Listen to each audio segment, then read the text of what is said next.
সকলোকে নমস্কাৰ জনালো আৰু আজিৰ মোৰ ফেচবুক লাইভ অনুষ্ঠানলৈ আপোনালোক সকলোকে আদৰণি জনাইছো। মই কোনটো স্থানত বহি আছো তাৰ বিষয়ে অলপ সময় পিছতে আপোনালোকক কম, কিন্তু তাৰ আগতে মই ফুটবল প্ৰেমিকসকলক বিশ্বকাপৰ ফুটবললৈকে আগতীয়াকৈ বহুত শুভেচ্ছা জনাইছো। যোৱাকালি আমি খেলখন চালো যে কেনেকৈ প্ৰথম 84 মিনিটছলৈকে সকলোৱে ভাবিছিল যে ইংলেণ্ডে জিকিব, কিন্তু তাৰ পিছত আৰ্জেণ্টিনাই দুগলকৈ ইংলেণ্ডক দিলে, ইংলেণ্ড হাৰিলে আৰু আৰ্জেণ্টিনা বিশ্বকাপৰ ফাইনেলত প্ৰৱেশ কৰিলে। এতিয়া এই খেলখন যিসকলে যোৱাকালি চাইছিলে তাৰে কিছু ব্যক্তিয়ে মোক মনত পেলাইছিল যে 1986তো এনেকৈ কোৱাৰ্টাৰ ফাইনেলত আৰ্জেণ্টিনা আৰু ইংলেণ্ডৰ মাজত তয়াময়া প্ৰতিযোগিতা হৈছিল আৰু সেই ঘটনাৰে যোৱাকালি আকৌ এবাৰ ৰিপিট হ'ল, আৰ্জেণ্টিনা বিজয়ী হ'ল। এতিয়া ফাইনেলত কোন যাব? আৰ্জেণ্টিনা আৰু স্পেইন। কোন জিকিব? যিসকলে কমেণ্ট দি আছে আপোনালোকে কমেণ্ট কৰক, আৰ্জেণ্টিনা জিকিব নে স্পেইন জিকিব?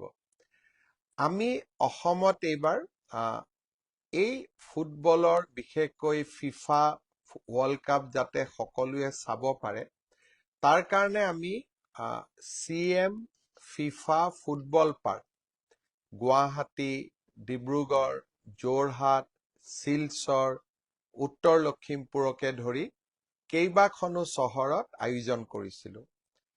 যুৱ প্ৰজন্মৰ লগতে এক প্ৰকাৰ সকলো প্ৰজন্মৰ ল'ৰা ছোৱালী, ডেকা গাভৰু, পুৰুষ মহিলা সকলোৱে পুৱতি নিশালৈকে এই ফেন ক্লাবত ফুটবল উপভোগ কৰা দৃশ্যই সঁচাকৈয়ে এখন নতুন অসমৰ প্ৰতিচ্ছবি আমাক মনত পেলাই দিয়ে।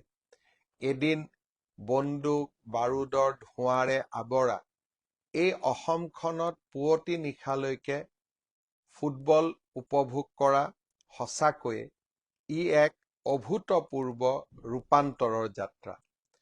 যোৱাকালি মই আৰু এটা ঘোষণা কৰিছিলো যে ছেমিফাইনেল আৰু ফাইনেল চাবৰ বাবে সুবিধা হোৱাকৈ ৰাতিপুৱালৈকে অৰ্থাৎ যেতিয়ালৈকে খেলখন চলি থাকে পুৱতি নিশালৈকে আমি যদি পাৰ্মিশ্যন বিচাৰে আমি ৰেষ্টুৰেণ্ট বা হোটেলবিলাক খোলা ৰাখিম। আৰু যোৱাকালি তেনেকৈ গুৱাহাটীত বহু কেইখন ৰেষ্টুৰেণ্ট হোটেল নিশালৈকে খোলা আছিলে, সকলোৱে ফুটবল একেলগে উপভোগ কৰিছিলে। মই শান্তি শৃংখলা বজাই ৰাখি ৱৰ্ল্ড কাপ ফাইনেলো এনেদৰে সকলোকে উপভোগ কৰিবলৈ আহ্বান জনাম। আৰু ৱৰ্ল্ড কাপ ফাইনেল উপলক্ষে যিসকলে হোটেল ৰেষ্টুৰেণ্ট নিশালৈকে খোলা ৰাখিব খোজে খেল শেষ নোহোৱালৈকে তেওঁলোকে ডেফিনেটলি তাক খোলা ৰাখিব পাৰিব। মই ইতিমধ্যে যোৱাকালিয়ে সেই বিষয়ে অৱগত কৰিছো। আজি মই ভাৰতবাসী ৰাইজক বিশেষকৈ উৰিয়া সমাজক জগন্নাথ ৰথ যাত্ৰাৰো বহুত শুভকামনা জনাইছো।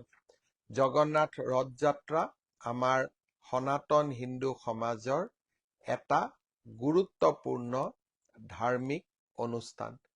এই অনুষ্ঠানটিৰ সফলতাৰ বাবে মই সকলোকে আকৌ এবাৰ শুভকামনা জ্ঞাপন কৰিছো। আজি মই 2-3টা কথা আপোনালোকক ক'ব খুজিছো।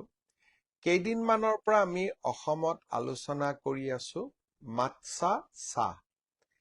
এই মাট্চা চাহ জাপানত বিশেষকৈ জাপানী লোকসকলে ইয়াক ব্যৱহাৰ কৰে। তেওঁলোকে এই মাট্চা চাহৰ একোটা অকণমান তেওঁলোকে তেওঁলোকৰ ভেজিটেবলতো দিয়ে, পেষ্ট্ৰি, কেক, চিকেন যিয়ে নবনাই কিয় তাতে অলপ মাট্চাৰ পাউডাৰ তেওঁলোকে ঢালি দিয়ে। আৰু এই মাট্চাটি তেওঁলোকে টি চেৰিমনি অৰ্থাৎ চাহকাপ খাওঁতে তেওঁলোকে এটা চেৰিমনি কৰি চাহ খায়। খুব ধুনীয়া এটা স্পিৰিচুৱেল ফিলিং হয়। তাতো তেওঁলোকে মাৎসাটি ব্যৱহাৰ কৰে। এই মাৎসাটি সাধাৰণতে জাপানতেই উৎপাদন কৰা হৈছিল। এইবাৰ আমি অসমৰ এখন চাহ বাগিচাত আমাৰ চাহ ব্যৱসায়ী মৃগেন জালানৰ উদ্যোগত আমি অসমতো মাৎসা চাহ উৎপাদন কৰিছিলোঁ আৰু প্ৰতি কেজি চাহপাত আমি ৩,০০০ টকাত গুৱাহাটী অকশ্যন চেণ্টাৰৰ জৰিয়তে বিক্ৰী কৰিবলৈ আমি সক্ষম হৈছিলোঁ। আৰু মই ইয়াত চাই আছো যে তেওঁলোকে কৈছে যে হয় ৩,০০০ টকাই তেওঁলোকে পাইছিলে। মই ভাবো যে অসমৰ বাগিচাসমূহত এনেধৰণে আৰু আমি বেছিকৈ মাৎসা টি, অৰ্থডক্স টি আদি উৎপাদন কৰিব পাৰিম যাতে চাহৰ ৰপ্তানি আমি বেছিকৈ কৰিব পাৰোঁ। এইবাৰ বিত্তীয় বৰ্ষৰ বাজেটত আমি প্ৰতি কেজি অৰ্থডক্স টি, মাৎসা টি বা চিটি বিদেশলৈ ৰপ্তানি কৰিলে আমি বিশেষ সাহায্যৰো ব্যৱস্থা কৰিছোঁ। মই ভাবো যে এনেকৈ আমি চাহ শিল্পটোক পুৰণা গৌৰৱপূৰ্ণ দিনবিলাকলৈকে উভতাই লৈ আহিব পাৰিম। আপোনালোকে জানে যে যোৱা কেইটামান দিন আমি অসমৰ বিধানসভাত সকলো ব্যস্ত আছিলোঁ। বিধানসভাৰ অধিৱেশন চলি আছে। যোৱাকালি মই বিধানসভাত বাজেট বক্তৃতাত কেইবাটাও গুৰুত্বপূৰ্ণ কথা উল্লেখ কৰিছিলোঁ। এইবাৰ আমাৰ ৰাজ্যখনৰ কৃষি আৰু জলসিঞ্চন দুইটাৰ ওপৰতে অধিক গুৰুত্ব দিয়া, অসমক সেউজীয়া শক্তি গ্ৰীণ পাৱাৰৰ এক ভাণ্ডাৰ হিচাপে নিৰ্মাণ কৰা, কেইবাটাও দীৰ্ঘম্যাদী আমি প্ৰস্তাৱ আমাৰ বাজেটত ৰাখিছিলোঁ আৰু যোৱাকালি তাৰ বিষয়ে মই এটা দীঘলীয়াকৈ মোৰ ভাষণ মই বিধানসভাতো দিছিলোঁ। তাক মই ৰিপিট কৰিব খোজা নাই। কিন্তু এটা দুটা কথা নিশ্চিতভাৱে কম যে 2 লাখ চৰকাৰী চাকৰি দিয়াৰ যিটো আমাৰ সংকল্প আছিল তাক হাতে কামে আগবঢ়োৱাৰ বাবে আমি ইতিমধ্যে ব্যৱস্থা হাতত লৈছোঁ আৰু বাজেটতো তাত উল্লেখ কৰিছোঁ। ঠিক তেনেদৰে আমি নিৰ্বাচনৰ আগতে যিবিলাক জনদৰদী কল্যাণকামী আঁচনি হাতত লৈছিলোঁ, বাজেটৰ কাৰণে আঁচনিবোৰ মাজত দুটামাহ আমি কৰিব পৰা নাছিলোঁ, তাক পুনৰ আৰম্ভ কৰাৰ বিষয়েও আমি এইবাৰ বাজেটত উল্লেখ কৰিছোঁ। অহা ৩ আগষ্টৰ পৰা আমি অৰুণোদয় আঁচনি পুনৰ আৰম্ভ কৰিম। সিদিনাখন প্ৰতিখন পঞ্চায়ততে আমি সৰুকৈ এখন সভা অনুষ্ঠিত কৰিম আৰু অৰুণোদয় আঁচনিৰ প্ৰথমটো কিস্তি নতুন চৰকাৰৰ আমি প্ৰদান কৰিম। ঠিক তেনেকৈ 6 আৰু 7 আগষ্ট তাৰিখে ইতিমধ্যে আমাৰ কলেজসমূহত নামভৰ্তিৰ প্ৰক্ৰিয়া সম্পূৰ্ণ হৈছে। আমি কলেজসমূহত 6 আৰু 7 তাৰিখে নিযুত মইনা আৰু নিযুত বাবু আঁচনিৰ প্ৰপত্ৰ বিতৰণ কৰিম। এই প্ৰপত্ৰসমূহ আমাৰ ছাত্ৰ ছাত্ৰীসকলে ভাগিনসকলে পূৰণ কৰিব আৰু প্ৰপত্ৰসমূহ আমাক নিৰ্ধাৰিত সময়ত উভতাই দিব যাতে আমি ছেপ্টেম্বৰ মাহৰ পৰা নিযুত মইনা আৰু নিযুত বাবু আঁচনি ৰাইজক বিশেষকৈ আমাৰ ভাগিনসকলক আমি নিয়মিতভাৱে যাতে দিয়াৰ প্ৰক্ৰিয়া আমি আৰম্ভ কৰিব পাৰোঁ। ইয়াৰ লগতে আগষ্ট মাহৰ পৰাই আমি কম মূল্যত যি চাউলৰ লগত চেনি বা দালি যোগান ধৰিছিলোঁ, সেই যোগানৰ প্ৰক্ৰিয়াও আমি আগষ্ট মাহত আৰম্ভ কৰিম। ঠিক তেনেকৈ স্নাতক ডিগ্ৰী পাছ কৰাৰ পিছত এবছৰৰ বাবে আমি যি জীৱন প্ৰেৰণা আঁচনি দিয়াৰ আমি প্ৰস্তাৱ কৰিছিলোঁ, 2 মাহমান ছাত্ৰ ছাত্ৰীসকলে পাইছিলে, বাজেট নোহোৱাৰ কাৰণে বন্ধ হৈ আছিল। এই জীৱন প্ৰেৰণাও আমি পুনৰ ছেপ্টেম্বৰ মাহৰ পৰা দিয়া আৰম্ভ কৰিম। মই আগতে আপোনালোকক কৈছিলোঁ যে আজি মই ফেচবুক লাইভ লাইভ এটা বিশেষ স্থানৰ পৰা কৰিছো, যাক মই আপোনালোকক দেখুৱাব বিচাৰো। এই গোটেই বিল্ডিংটো হৈছে মুখ্যমন্ত্ৰীৰ কাৰ্যালয়। মই ভাবো যে প্ৰতিজনৰ ঘৰতে হওক, প্ৰতিজনৰ কাৰ্যালয়তে হওক, এটাকৈ পুথিভঁৰাল বা কিতাপৰ আলমিৰা থকাটো অতিকে প্ৰয়োজনীয়। মই যেতিয়া অসমৰ মুখ্যমন্ত্ৰী হৈছিলো, মই সিদ্ধান্ত লৈছিলো যে মোৰ সচিবালয়ত মই এটা লাইব্ৰেৰী নিৰ্মাণ কৰিম। চাওঁতে চাওঁতে এই লাইব্ৰেৰীত এতিয়া 5,000 কিতাপ গোট খালে। আৰু যদি আপোনালোকে মোৰ লাইব্ৰেৰীত থকা কিতাপবোৰ চাব বিচাৰে, বেজবৰুৱাৰ ৰচনাৱলী, ভাৰতীয় জ্ঞান কোষ, আমাৰ কামাখ্যা মন্দিৰৰ ওপৰত লিখা কফি টেবুল বুক, মদ ভাগৱত, আমাৰ প্ৰধানমন্ত্ৰী নৰেন্দ্ৰ মোদীৰ ওপৰত কেইবাখনো পুথি, কটন কলেজ, বিশ্বকোষ, ইয়াতে আমি আমাৰ স্বামী বিবেকানন্দ, মোদী এট 20, অসমৰ চাহ, কেইবাখনো এনেকুৱা মই ভাল পোৱা কিতাপ ইয়াতে আমি ধৰি ৰাখিছো। আৰু মই ভাবো যে এই ধৰণে আমাৰ প্ৰতিজনৰ কাৰ্যালয়ত বা ঘৰত সৰুকৈ যদি এটা আমি লাইব্ৰেৰী নিৰ্মাণ কৰিব পাৰো, বা আলমাৰীত কেইখনমান বহুমূলীয়া কিতাপ যদি আমি সংগ্ৰহ কৰিব পাৰো, তাক আমি মাজে মাজে পঢ়িব পাৰো, মই ভাবো আমাৰ জীৱনৰ প্ৰতি থকা যিটো আমাৰ দৃষ্টিভংগী, সি সদায় সঠিক আৰু শুদ্ধ হৈ থাকিব। কেতিয়াবা কেতিয়াবা আমি ভাবো যে আমি ইণ্টাৰনেটতো সকলো পাওঁ, ChatGPT কৰিলে সকলো পাওঁ, আমি কিতাপ কিয় পঢ়িব লাগে? মই ভাবো টেকনলজিৰ মাজতো কিতাপৰ গুৰুত্ব সদায় থাকিব, কাৰণ কিতাপে আমাক এক অদ্ভুত আনন্দ দিয়ে। কেইটামান দিন আগতে অসমত আমি কিতাপৰ বৰ্ষও পালন কৰিছিলো। মই ভাবো যে এইবাৰো আপোনালোকে আমি যদিও আনুষ্ঠানিকভাৱে কিতাপৰ বৰ্ষ বুলি কোৱা নাই, আপোনালোকে কিতাপ কিনাৰ অভ্যাসটো এৰি নিদিব, আৰু খালি কিনিলেই নহব, কিতাপ নিশ্চিতভাৱে পঢ়িবও লাগিব। এতিয়া আৰু কেইটামান আমাৰ চৰকাৰে হাতত লোৱা আঁচনি কেইটামানৰ বিষয়ে মই আপোনালোকক ক'ব খুজিছো। ঠিক আঁচনি নহয়, আমি চিন্তা কৰা কেইটামান নতুন নতুন চিন্তা। বিশেষকৈ আপোনালোকে দেখিব গুৱাহাটী মহানগৰীত আমাৰ কেইবাখনো ফ্লাইঅভাৰ আমি নিৰ্মাণ কৰিছিলো।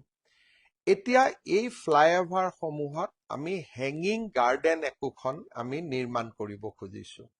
আৰু কোনোবাই মোক ক'ব যে গুৱাহাটীত কিয়, যোৰহাটতো কৰিব লাগে, ডিব্ৰুগড়তো কৰিব লাগে। স্বাভাৱিকভাৱে গুৱাহাটীৰ 2খন বা 3খন ফ্লাইঅভাৰত হেঙিং গাৰ্ডেন কৰাৰ পিছত ৰাইজে যদি আমাক ভাল পোৱা বুলি কয়, তেতিয়াহ'লে তাক আমি বিভিন্ন স্থানলৈ বা আন আন নগৰসমূহলৈকেও আমি নিশ্চিতভাৱে তাক এক্সপাণ্ড কৰিম। অসমত ইতিমধ্যে অকণমানকৈ বানপানীৰো এটা পৰিৱেশ আৰম্ভ হৈছে। অৱশ্যে বৰ্তমানলৈকে মই আজিৰ দিনটোলৈকে কৈছো যে বানপানীয়ে ভয়ানক ৰূপ ধাৰণ কৰা নাই, কিন্তু তাৰ মাজতো ধেমাজি আৰু লখিমপুৰৰ ৰাইজে যথেষ্টখিনি বানপানীৰ কাৰণে কষ্ট ভোগ কৰিবলগীয়া হৈছে। আৰু মই এটাই কথা ক'ম যে অসম চৰকাৰে আপোনালোকক সকলো দিশতে, বিশেষকৈ বান আক্ৰান্ত ৰাইজক সকলো প্ৰকাৰে সহায় কৰিবলৈ আমি প্ৰতিশ্ৰুতিবদ্ধ, আৰু আমি নিশ্চিতভাৱে সকলোকে সহায় কৰিম। দুখৰ সময়ত সকলোৰে লগত থিয় হৈ থাকিম।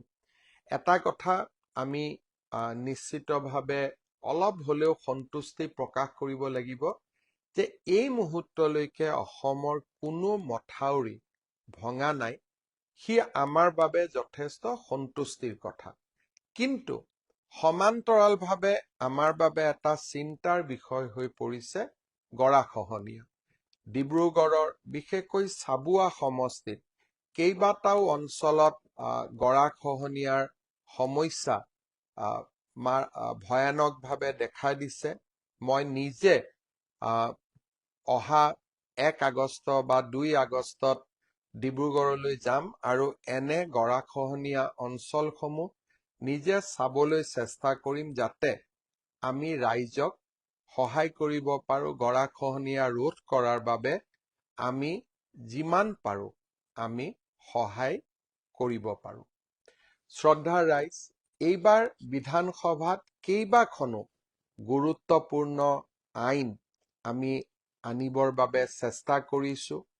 বিশেষকৈ ৰাজহ সম্পৰ্কত, ভূমিৰ সম্পৰ্কত কেইবাখনো গুৰুত্বপূৰ্ণ আইন এইবাৰ আমি বিধানসভাত উপস্থাপন কৰিম আৰু আইনসমূহ যেনেকে পাৰ হৈ গৈ থাকিব, আইনসমূহ আগবাঢ়িব, আপোনালোকক এই আইনসমূহৰ বিষয়েও মই জনাই থাকিম। বহুদিন আগতে মই আপোনালোকক কৈছিলোঁ যে কামাখ্যা মন্দিৰত আমি কাশী যি আমাৰ ধাম আছে বা আমাৰ কাশীৰ বিশ্বনাথ মন্দিৰ আছে, তাত যেনেকে প্ৰধানমন্ত্ৰী নৰেন্দ্ৰ মোদী ডাঙৰীয়াই এটা সুন্দৰ কৰিডৰ নিৰ্মাণ কৰিছে আৰু তাত এতিয়া তীৰ্থযাত্ৰীসকলে খুব ধুনীয়াকৈ যাব পাৰে, তাৰ আৰ্হিত আমি কামাখ্যা মন্দিৰতো এটা কৰিডৰ নিৰ্মাণ কৰিম। 2024 চনতে প্ৰধানমন্ত্ৰী ডাঙৰীয়াই এই কামাখ্যা কৰিডৰৰ আধাৰশিলা স্থাপন কৰিছিলে। বহুদিন ধৰি বিভিন্ন কাৰণত গুৱাহাটী উচ্চ ন্যায়ালয়ত এই বিষয়টো পেণ্ডিং হৈ থকাৰ কাৰণে আমি কামাখ্যা কৰিডৰৰ নিৰ্মাণৰ কাম হাতত ল'ব পৰা নাছিলোঁ। আজিৰে পৰা কামাখ্যা কৰিডৰৰ নিৰ্মাণ কাৰ্যও আগবাঢ়িছে আৰু আমাৰ প্ৰায় 500 কোটি টকা ব্যয়েৰে নিৰ্মাণ হ'বলগীয়া এই কামাখ্যা কৰিডৰে অসমৰ পৰ্যটনৰ দৃষ্টিভংগীৰ পৰা আৰু এক ডাঙৰ সংযোজন হ'ব। কেইটামান দিন আগতে গুৱাহাটী চিৰিয়াখানাখনকো কেনেকৈ আমি নতুন ৰূপত সজাই তুলিব খুজিছিলোঁ তাৰ বিষয়ে মই আপোনালোকক জনাইছিলোঁ। ইয়াৰ সমান্তৰালভাৱে এইবাৰ আমি আৰু কেইটামান নতুন আঁচনি আমাৰ বাজেটত হাতত লৈছোঁ। বটদ্ৰৱা সত্ৰখন খুব ধুনীয়াকৈ সজাই পৰাই তোলাৰ পিছত এইবাৰ আমি মধুপুৰ সত্ৰখন, য'ত নেকি মহাপুৰুষ শ্ৰীমন্ত শংকৰদেৱৰ অন্তিম সময়খিনিৰ যিখন সত্ৰ সাক্ষী হৈ আছে, সেই মধুপুৰ সত্ৰখনকো আমি খুব ধুনীয়াকৈ সজাই পৰাই তুলিব খুজিছোঁ। এই সত্ৰখন কোচবিহাৰত আছে, পশ্চিমবংগত আছে। পশ্চিমবংগ চৰকাৰৰ সৈতে কথা পাতি এই সত্ৰখন আমি সুন্দৰ কৰি সজাই তোলাৰ বাবে আমি প্ৰয়াস আৰু প্ৰচেষ্টা হাতত লৈছোঁ আৰু এইবাৰ বাজেটতো তাৰ বাবে আমি 35 কোটি টকাৰ অনুমোদন দিছোঁ। ইয়াৰ লগতে আপোনালোকে জানে যোৰহাটৰ ফ্ৰীডম পাৰ্ক, শিৱসাগৰৰ ৰংঘৰ, এই গোটেইবিলাকে আমাৰ পৰ্যটনৰ দৃষ্টিভংগীৰে এক প্ৰকাৰ একোটা সম্পদলৈ ৰূপান্তৰ হৈছে। তাৰ লগত সংগতি ৰাখি এইবাৰ আমি অকণমান কাৰেং ঘৰকো আৰু অলপ পৰ্যটন আৰু ইতিহাসৰ দৃষ্টিভংগীৰ পৰা আৰু অলপ সুন্দৰভাৱে সজাই পৰাই তোলাৰ আমি প্ৰচেষ্টা কৰিছোঁ আৰু খুব কম দিনৰ ভিতৰতে মই এবাৰ কাৰেং ঘৰলৈকেও যাব খুজিছোঁ। এই ধৰণে আমি বহুতবিলাক আমাৰ অসমৰ ইতিহাসৰ লগত জড়িত বহুত কেইখন আঁচনি হাতত লৈছোঁ। আপোনালোকে জানে যে কেইদিনমান আগতে ধুৰন্ধৰ বুলি এখন চিনেমা ওলাইছিলে। চিনেমাখন বহুত হিট হৈছিলে। মই চিনেমাৰ প্ৰসংগত আৰু এটা দুটা কম। এই চিনেমাখনৰ ডাইৰেক্টৰ আছিলে আদিত্য ধৰ।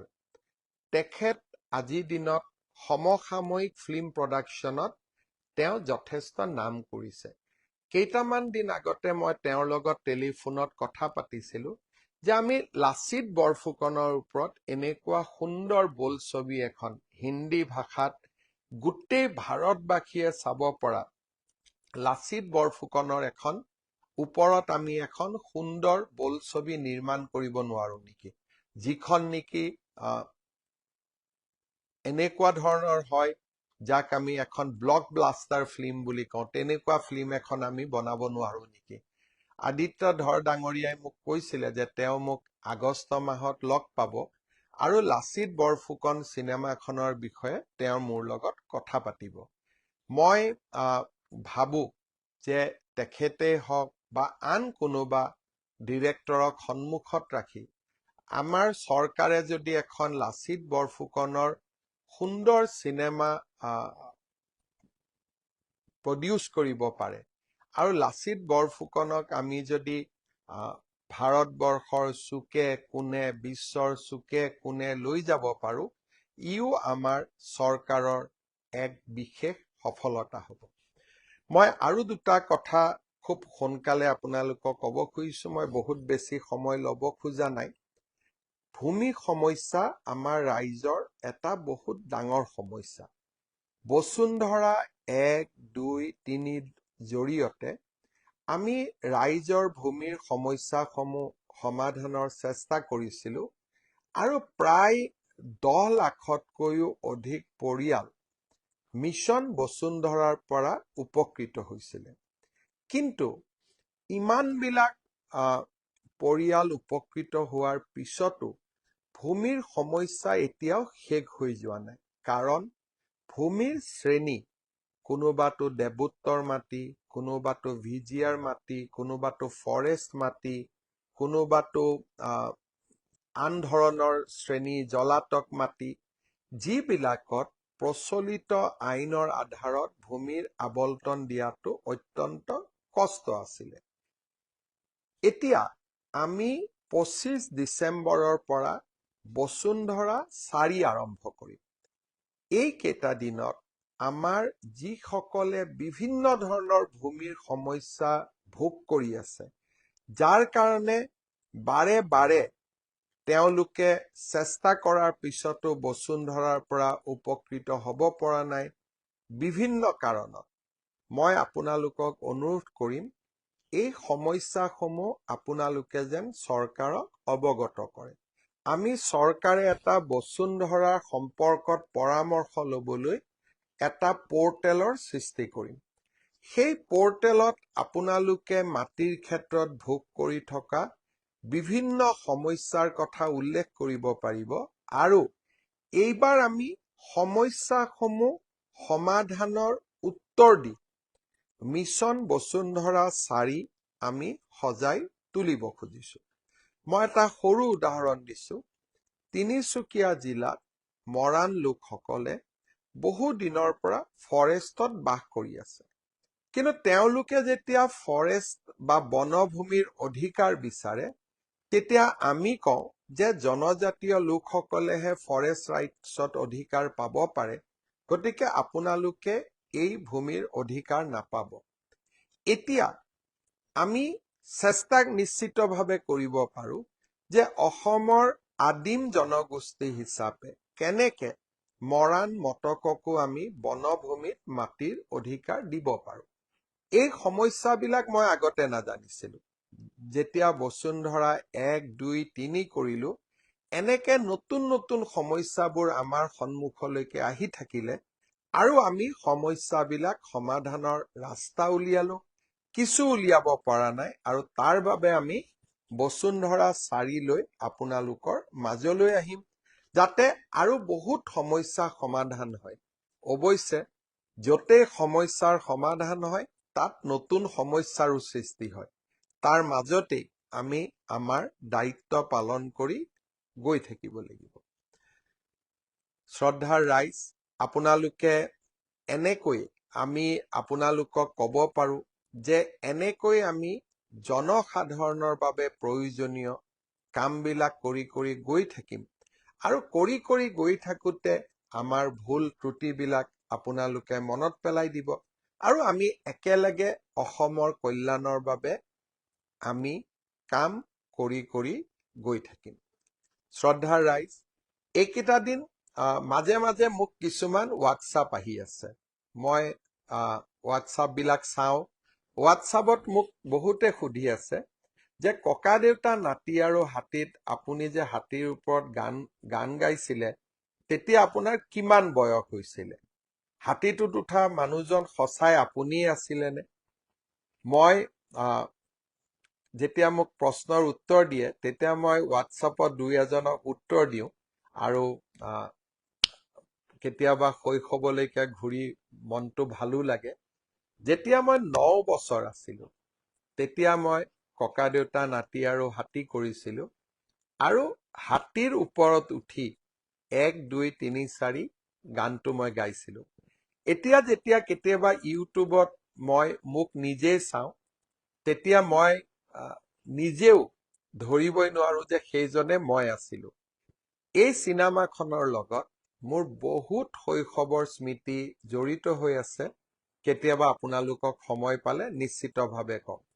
খালি এটা কথা মই ক'ব পাৰো যে মই যেতিয়া এই চিনেমাখন কৰিছিলো, ককা দেউতা নাতি হাতী 2ৰ কথা কোৱা নাই, ককা দেউতা নাতি হাতী 1ৰ কথা কৈছো। মই যেতিয়া এই চিনেমাখন কৰিছিলো, চিনেমাখন শ্বুটিং হৈছিলে কামপুৰত, আৰু কামপুৰৰ যিখন দলঙৰ ওপৰত আমি ককা দেউতা নাতি হাতীৰ শ্বুটিং কৰিছিলো, মুখ্যমন্ত্ৰী হোৱাৰ পিছত সেই দলংখনৰ সমান্তৰালভাৱে আমি আৰু এখন দলং নিৰ্মাণ কৰিছিলো, কামপুৰৰ ৰাইজক উপহাৰ দিছিলো, আৰু দলংখন উদ্বোধন কৰাৰ সময়ত কামপুৰৰ ৰাইজে মোক হাতীত আকৌ এবাৰ উঠাইছিলে। আমাৰ বৰহমপুৰৰ বিধায়ক জিতু গোস্বামীয়ে মোক কৈছিলে যে দাদা, কামপুৰত দলং উদ্বোধন কৰিব, কিন্তু আপুনি হাতীত উঠিব লাগিব। যি নহওক, আজি আকৌ এবাৰ ককা দেউতা নাতি হাতী 2ত মোক আকৌ এবাৰ দেখি কিছুমানে হোৱাটছআপত মোক প্ৰশ্ন সুধি আছে। মই এটাই ক'ম যে যেতিয়া মই কেতিয়াবালৈকে যদি মই মোৰ বিষয়ে এখন আত্মজীৱনী লিখাৰ সুযোগ পাওঁ, তেতিয়া নিশ্চিতভাৱে ককা দেউতা নাতি হাতীৰ কথাও মই আপোনালোকক ক'ম। মই ইয়াত দেখি আছো যে এজন মই নামটোত ফটক কৰি ধৰিব নোৱাৰিলো, পৃথিৱীৰাজ ৰয়। তেওঁ মোক সুধি আছে যে মামা, CM-AAA আবেদন কেতিয়া হ'ব? মই উত্তৰটো এনেকে দিম যে আমাৰ CM-AAA অৰ্থাৎ মুখ্যমন্ত্ৰীৰ আত্মনিৰ্ভৰ অসম আঁচনিৰ কেইবাটাও পৰ্যায় আছে। প্ৰথম আমি 25,000 যুৱকক 1 লাখকৈ টকা দিছিলো। তাৰ ভিতৰত 12,500 যুৱকে পৰৱৰ্তী 1 লাখ টকা পোৱাৰ বাবে উপযুক্ত হ'ল। কিন্তু 13,000 যুৱকে 1 লাখ টকা পোৱা নাছিল, কাৰণ তেওঁলোকে, বিমল বৰা উদ্যোগ মন্ত্ৰী, তেওঁ মোৰ ফেচবুক লাইভ চাই আছে, গতিকে এই কামখিনি তেওঁ কৰিব, তেওঁ শুনি থাকিব যে যেতিয়া আমি CM-AAA 12,500ক 2 লাখ দিলো, আন 13,000 এতিয়াও 1 লাখ টকা পাবৰ অপেক্ষা কৰি আছে, কাৰণ তেওঁলোক প্ৰথমবাৰ কোৱালিফাই কৰা নাছিল। এতিয়া আমাৰ প্ৰথম কাম হ'ব অহা কেইটামান দিনৰ ভিতৰত এই 13,500ক আকৌ এবাৰ পুনৰীক্ষণ কৰা, আৰু তেওঁলোকৰ যোনে 1 লাখ টকা পাবৰ বাবে যোগ্য, তেওঁলোকক আমি আৰু 1 লাখ টকা দি 2 লাখ টকা সম্পূৰ্ণ কৰিব বিচাৰিম। নেক্সট, ইলেকশ্যনৰ আগতে আমি 75,000 যুৱক যুৱতীক 75,000 টকাকৈ দিলো। এতিয়া তেওঁলোকে এটা 3 দিনৰ ট্ৰেইনিং কৰি আছে। এই 3 দিনৰ ট্ৰেইনিং যেতিয়া সকলোৰে শেষ হৈ যাব, মই ধৰি লৈছো 1.5 মাহ লাগিব, যদি মোৰ ভুল হয় বিমল বৰাই কাৰেকশ্যন কৰি দিব। যেতিয়াই তেওঁলোকৰ 3 দিনৰ ট্ৰেইনিং শেষ হৈ যাব, আমি ফেজ কৰি আছো, কাৰণ 75,000ৰ ট্ৰেইনিং একেলগে কৰা সম্ভৱ নহয়। এইখিনি হৈ যোৱাৰ পিছতে আমি তেওঁলোকক 25,000 টকাটো তেওঁলোকৰ বেংকৰ একাউণ্টত দিম। গায়ত্ৰী হাজৰিকাই কৈছে, মামা মোক জীৱন প্ৰেৰণাৰ আঁচনি লাগে। মই ভাবো মই টকা লাগে, মই জীৱন প্ৰেৰণাৰ বিষয়ে ইতিমধ্যে কলো যে ছেপ্টেম্বৰ মাহত পাব। 13,500ক আমি 1 লাখ দিম, আৰু ৭৫,০০০ যুৱকক আমি ২৫,০০০ টকাকৈ দিম। তাৰ পিছত নতুন বাজেটত ঘোষণা কৰাৰ অনুসৰি আৰু ৫০,০০০ যুৱকক আমি CM-AAAৰ বাবে সিলেকশ্যনৰ প্ৰক্ৰিয়া আৰম্ভ কৰিম। অকণমান ধৈৰ্য ধৰিব লাগিব, কিন্তু আমাৰ চৰকাৰে যিমানবিলাক প্ৰতিশ্ৰুতি দিছে, এইখন চৰকাৰে নিজৰ প্ৰতিশ্ৰুতিত যিমানলৈকে পাৰোঁ আমি সদায় পালনৰ বাবে চেষ্টা কৰিম, যাতে আমাৰ কথা আৰু কামৰ মাজত মানুহে পাৰ্থক্য দেখা নাপায়। ইয়ে মোৰ প্ৰচেষ্টা, আৰু তেনেকৈ মই মোৰ ৰাজনৈতিক জীৱন আগবঢ়াই লৈ গৈ আছো আৰু তেনেকে আগবঢ়াই লৈ গৈ থাকিম। বহুত সময় নলওঁ, কাৰণ এতিয়া সকলোৰে গাত ৱৰ্ল্ড কাপৰ ঠিক ফিভাৰ বুলি ক'লে নহ'ব। সকলোৰে মনত এতিয়া চিন্তা যে আৰ্জেণ্টিনা জিকিব নে স্পেইন জিকিব। মোক কেইদিনমান আগতে প্ৰেছে সুধিছিল যে ছাৰ মুখ্যমন্ত্ৰী মহোদয়, আপুনি আৰ্জেণ্টিনাক ছাপোৰ্ট কৰিব নে স্পেইনক ছাপোৰ্ট কৰিব? উত্তৰটো মই দিব নোৱাৰিলো, কাৰণ মোৰ ল'ৰা সি ইমানে আৰ্জেণ্টিনাক ছাপোৰ্ট কৰে, এতিয়া মই বেলেগ কথা ক'লে ল'ৰাই ভাত পানী নোখোৱা হৈ যাব। সেইকাৰণে মই কাক ছাপোৰ্ট কৰোঁ নকৰোঁ সেইটো মই মোৰ মনত ৰাখি থৈছোঁ। কিন্তু ডেফিনেটলি আপোনালোকে ফেচবুকৰ তলত ইয়াত কৈছে মেঘ বাহাদুৰ তামাঙে লিখিছে UPSৰ নটিফিকেশ্যন কেতিয়া দিব? UPSৰ নটিফিকেশ্যন ওলাই গৈছে, তথাপিতো মই এবাৰ চেক কৰি চাম। যদি কিবা কাৰণত ওলোৱা নাই মই পুছ কৰি দিম, কিন্তু মোৰ যিমান দূৰ মনত পৰে ওলাই গৈছে। কিন্তু মই মোৰ ল'ৰাৰ কাৰণে ক'ব নোৱাৰো কোন জিকিব, কিন্তু আপোনালোকেতো ক'ব পাৰে। সেইকাৰণে আপোনালোকে কমেণ্টত লিখিব আৰ্জেণ্টিনা নে স্পেইন, আৰু অহাবাৰ যাৰ কমেণ্টছ বিলাক মিলে আৰ্জেণ্টিনা জিকিলে 10জন আৰ্জেণ্টিনাৰ যোনে আৰ্জেণ্টিনা জিকিব বুলি কৈছিল আৰ্জেণ্টিনাৰ ছাপোৰ্টাৰৰ নাম মই ফেচবুকত ল'ম। আৰু স্পেইন জিকিব বুলি যি 10জনে কৈছিলে তেওঁলোক 10জনৰ নাম ক'ম। কিন্তু বহুতে কৈ দিলে আকৌ লটাৰী কৰিব লাগিব, সকলোৰে নামটো লৈ থাকিব নোৱাৰিম। গতিকে যি নহওক, আপোনালোক সকলোৱে ক'ব লটাৰী কৰিলেও নিজৰ নামটো লটাৰীত উঠে নে নাই সেইটোওতো চাব লাগে। যি নহওক, আজি মই আপোনালোকক বহুত কেইটা কথা ক'লো। বিতুপন দলে লিখিছে আৰ্জেণ্টিনা জিকিব। ৰক্তিম দত্তই জিকিছে যে যোৰহাট মাজুলীৰ কানেকশ্যন ব্ৰিজ কেতিয়া হ'ব? ই 2028 চন পাবগৈ, কিন্তু লোকসভা ইলেকশ্যনৰ আগতে পাব। দিলীপ দত্তই লিখিছে স্পেইন জিকিব। হেমন্ত ৰাভাই লিখিছে আৰ্জেণ্টিনা জিকিব। অৰূপ দাসে ধুনীয়াকৈ লিখিছে বিজেপি জিন্দাবাদ। আৰু বহুতৰ পৱন নেওগে লিখিছে আৰ্জেণ্টিনা। পাপুল শইকীয়াও লিখিছে আৰ্জেণ্টিনা। চাহ বাগিচাসমূহত ইংৰাজী আৰু বিজ্ঞান শিক্ষকৰ কথা কৈছে, ডেফিনেটলি মই চাই দিম। মিণ্টু সোণোৱালে লিখিছে স্পেইন জিকিব। ৰাজু মালুৱে লিখিছে আৰ্জেণ্টিনা জিকিব। আৰু বিকু ডেকাই লিখিছে যে দাদা আৰ্জেণ্টিনা জিকিব। চাহিদুল ইছলামে লিখিছে আৰ্জেণ্টিনা জিকিব। ধ্ৰুৱজ্যোতি কলিতাই স্পেইন। ইয়াতে এক প্ৰকাৰ 50-50 হৈ গৈছে আৰ্জেণ্টিনা আৰু স্পেইন।